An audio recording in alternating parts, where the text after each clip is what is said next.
You may be a nice guy, may be conventionally attractive, but no one cares about any of that. The true determinant of your worth as a human being comes from the chess opening that you've committed yourself to. As a 2200 player, I've seen the positive and negative effects that correlate to certain openings, and as such believe I'm qualified to give an accurate description of what your opening says about you. If you play this opening, I have to ask you, why? This is one of the most complex openings in chess, and despite it being one of the best ways for black to fight for an advantage, being played by none other than Bobby Fischer, Hikaru and MVL, there are an infinite amount of interesting ways for white to fight against it. Teachers constantly recommend that beginners stay away from the Najdorf Sicilian.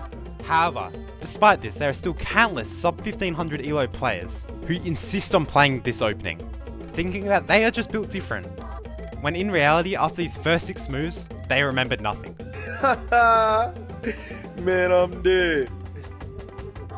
All in all, I respect people who play this opening, but you're not Tony Stark, you're not Albert Einstein, and most Najdorf players need to chill out.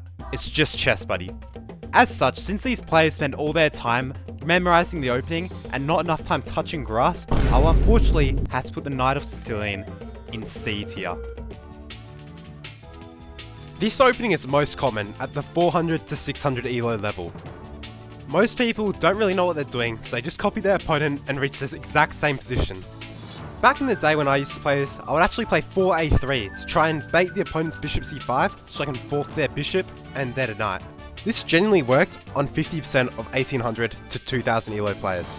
However, most people usually play bishop e5 to transpose to a Roy Lopez or d4, transposing to a 4-knight Scotch. Beginners who play this opening are extremely wholesome, and they know to get the horsies out early in the game. They are 10 times better than the 4-move checkmate terrorists who plague the 500 ELO level. Honestly, if I had a kid and he became a 4-move checkmate menace, I would put him up for adoption. As such, I think this opening is based, and I put it in A tier. The Goring Gambit is an interesting gambit where you sacrifice 1 or sometimes 2 pawns to get an early lead in development and try and get an early initiative. There's also a very cool trap where white can sacrifice their queen in order to deliver a legal checkmate, which is probably one of the best feelings in chess. Overall, this opening has some very interesting and fun to play lines.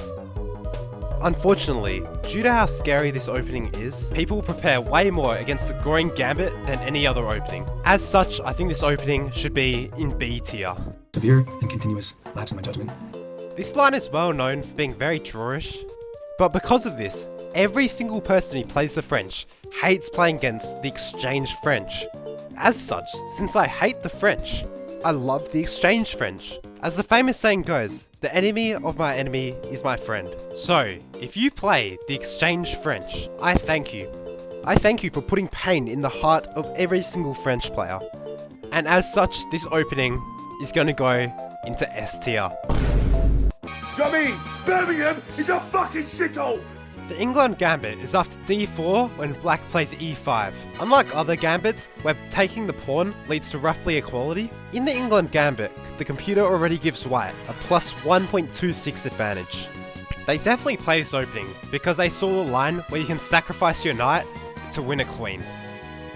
Now you may think I'd instantly glaze this opening, but no.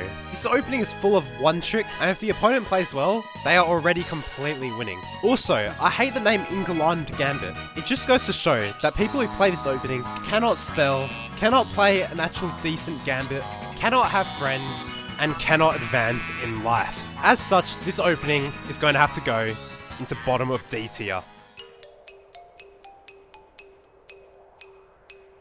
I can't really explain it, but the Vienna gives me so much satisfaction. In this opening, you often delay the knight on g1's development in order to push f4. And often, you can normally get a very interesting attack by sometimes pushing f5. Overall, I like this opening. It's a very classical way to play with no fianchettos and no long forcing lines. If you play this opening, you're likely just a chill guy who likes to play chess every now and then and doesn't want to get too caught up memorizing the opening. And I respect that. As such, I think this opening deserves to be in S tier. I hope you guys enjoyed. Please like, subscribe if you liked the video, and let me know, should I do a part 4?